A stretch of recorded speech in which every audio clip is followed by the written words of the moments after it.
रानी नायिका देवी एक ऐसी वीरांगना थी जिसने पृथ्वीराज चौहान को धोखे से पराजित करने वाले मोहम्मद गौरी को नपुंसक बना दिया था। मोहम्मद गौरी ने भारत में प्रवेश के लिए सबसे पहले गुजरात को चुना था। इस जीत से 14 साल पहले 1178 में मोहम्मद गौरी अपने मंसूबे को कामयाब करने के लिए गुजरात के जरिए भारत में घुसने की कोशिश में था। एक रानी ने ढाल बनकर भारत भूमि की रक्षा की थी। वो रानी थी गुजरात की नायिका देवी। रानी नायिका देवी कदंब शासक महामंडलेश्वर परमादि की पुत्री थी। अस्त्र शस्त्र चलाने में, घुड़सवार, तीरंदाजी, युद्ध कौशल्य जैसे कई गुणों में नायिका देवी निपुण थी। उनका विवाह गुजरात के सोलंकी राजा, इन्हें चालुक्य भी कहा जाता था, है, राजा अजयपाल सिंह से हुआ था। राजा अजयपाल अधिक समय तक राज नहीं कर पाया और राजा बनने के 4 वर्ष बाद ही उनका देहांत हो गया था। नायिका देवी और राजा अजयपाल के पुत्र मूलराज द्वितीय गद्दी पर बैठाए गए और रानी नायिका देवी राजमाता के रूप में राज्य का कामकाज देखती रही। मोहम्मद गौरी ने भारत के अंदर पैर जमाना शुरू कर दिया था। मुल्तान जीतने के बाद उसकी नज़र राजपुताना और गुजरात पर पड़ी। मोहम्मद गौरी के निशाने पर था गुजरात का अनिलवाड़ पाटन। अनिलवाड़ पाटन चालुक्य वंश की राजधानी थी। जब गौरी ने अनिलवाड़ पाटन पर आक्रमण किया तब यहाँ की बागडोर मूलराज द्वितीय के हाथ में थी। गौरी को लगा कि एक औरत और एक बच्चा उसका क्या बिगाड़ लेगा। जल्द ही उसकी एक गलतफहमी दूर होने वाली थी।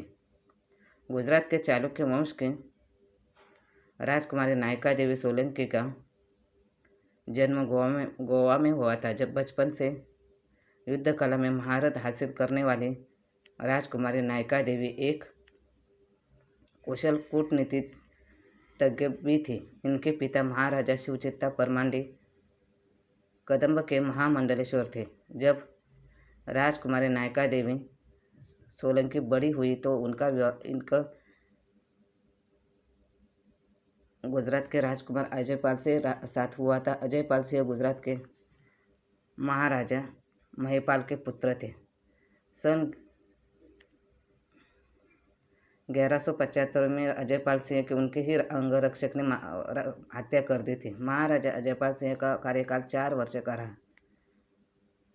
मृत्यु के पश्चात अहिलवाड़ा गुजरात की कमान नायिका देवी सोलंकी के हाथ में आ गई, क्योंकि इस समय इनका पुत्र आयु में बहुत छोटा था। अजयपाल सिंह और रानी नायिका देवी के 2 पुत्र थे। बड़े बेटे का नाम मूलराज और द्वितीय पुत्र का नाम भीमदेव था। गुजरात राज्य के लिए यह संकट का समय था, क्योंकि कई विदेशी आक्रांताओं की और दुश्मनों की नज़र इस राज्य पर थी। अजयपाल सिंह की मृत्यु के पश्चात कई दुश्मन तिरछी नज़रों से इस राज्य के आमदनी और धन दौलत पर कब्जा जमाना चाहते थे। गुजरात राज्य के सामने पहला संकट तो यह था कि राज्य की कमान किसके हाथों में सौंपी जाए। राज्य के वरिष्ठ मंत्रियों, सामंतों और दरबारी राजाओं ने मिलकर यह निर्णय लिया कि राजनीतिक कुशलता और कूटनीति रानी नायिका देवी हाथों में यह राज्य की सुरक्षित रहेगा और उन्हें राज्य की कमान सौंपने का निर्णय लिया गया। लेकिन रानी नायिका देवी ने यह कहकर राज्य की कमान संभालने से मना कर दिया कि नियम के अनुसार इस राज्य के वारिस के जिंदा रहते दूसरा कोई सिंहासन पर नहीं बैठ सकता है। लेकिन जब सामंत और मंत्री अपनी बात पर अड़ गए तो रानी नायिका देवी ने यह निर्णय लिया कि वह राज्य की कमान अपने हाथ में नहीं ले सकती है, लेकिन इस राज्य के उत्तराधिकारी मूलराज द्वितीय के प्रतिनिधि बंद कर उनका मार्गदर्शन करने के लिए तैयार हो गई। महाराजा मूलराज द्वितीय के राजा बनने के पश्चात कुछ समय तक गुजरात राज्य में सब कुछ शांतिपूर्ण था, लेकिन धीरे धीरे चारों तरफ से दुश्मनों ने इस राज्य को जीतने और धन दौलत लूटने के इरादे से अपनी तैयारी शुरू कर दी। गुप्तचरों के माध्यम से रानी नायिका देवी को सूचना प्राप्त हुई कि किसी भी समय विदेशी आक्रांता राज्य पर आक्रमण कर सकते हैं। मोहम्मद गौरी एक तुर्की लुटेरा था जो हौसी और आक्रांता था। अपने साम्राज्य को बढ़ाने के लिए विशाल सेना के साथ गुजरात की राजधानी अनिलवाड़ा की तरफ निकल पड़ा। मोहम्मद गौरी का उद्देश्य था कि गुजरात राज्य को जीतना। मोहम्मद गौरी ने रानी नायिका देवी के साम्राज्य पर सीधा आक्रमण नहीं करके अपने एक दूत के साथ जरिए संदेश भिजवाया कि रानी और उसके बच्चों के साथ साथ राज्य के सभी महिलाओं एवं कन्याओं को धन दौलत समेत मुझे सौंप दो, नहीं तो सभी को मौत के घाट उतार दिया जाएगा। जब मोहम्मद गौरी का दूत संदेश लेकर रानी नायिका देवी के दरबार में पहुंचा तो रानी ने संदेश पढ़ा और उसका जवाब देते हुए मोहम्मद गौरी को लिखा कि हमें अपनी सभी शर्तें मंजूर हैं। रानी नायिका देवी इस निर्णय ने सभी मंत्रियों एवं सामंतों को संशय में डाल दिया।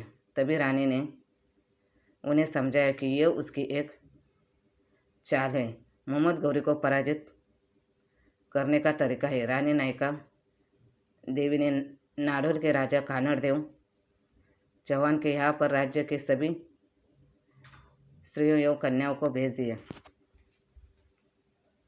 ताकि वह वहाँ पर सुरक्षित रहे। रानी नायिका देवी नए सेनापति कुंवर रामवीर को आदेश दिया कि आप कुछ सैनिकों के साथ मेरे से कुछ दूरी तक पर रहना। पूर्व योजना के अनुसार रानी ने 200 वीर और बलशाली योद्धाओं को आदेश दिया कि तुम वेश बदलकर मोहम्मद गौरी की सेना में शामिल हो जाओ। कुछ योद्धा अबू पर्वत की तलहटी में छुप गए। इस तरह रानी ने मोहम्मद गौरी को भ्रम में रखने के लिए अपनी सेना के 25,000 सैनिकों को अलग अलग भागों में बांट दिया। पूरी योजना बनाने के पश्चात रानी नायिका देवी अपने दोनों पुत्रों मूलराज और भीमदेव को अपनी पीठ पर बांध कर और घोड़े पर बैठकर मोहम्मद गौरी के सैन्य शिविर की तरफ चल पड़ी।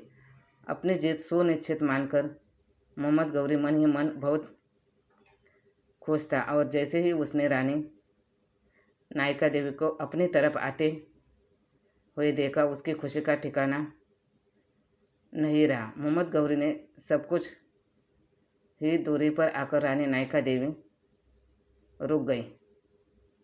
जैसे रानी वहां पर रुकी, मोहम्मद गौरी की सेना में शामिल राजपूत सैनिकों ने हर हर महादेव का नारा लगाते हुए तुर्की सैनिकों पर टूट पड़े। रानी नायिका देवी के साथ घोड़ेसवार सैनिक, पैदल सैनिक और हाथियों पर सवार सैनिकों को देखकर मोहम्मद गौरी के पहलू तरह जमीन खिसक गई। मोहम्मद गौरी कुछ भी समझ पाता इससे पहले ही रानी ने तलवार के तेज वार से मोहम्मद गौरी की गुदा फाड़ दी, गुप्त अंगों को भंग कर दिया। घायल अवस्था में दर्द से कांपता हुआ मोहम्मद गौरी युद्ध मैदान से भाग निकला। मोहम्मद गौरी इतना डर गया कि मुल्तान पहुंचने के बाद ही वह अपने घोड़े से नीचे उतरा।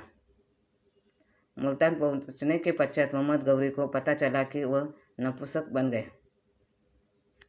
इस घटना के बाद मोहम्मद गौरी ने आगामी 13 वर्षों तक भारत की तरफ आंख उठाकर भी नहीं देखा। मोहम्मद गौरी और रानी नायिका देवी के मध्य हुए इस युद्ध में दिल्ली सम्राट कानड़देव चौहान ने रानी की सहायता भी की थी। धन्यवाद।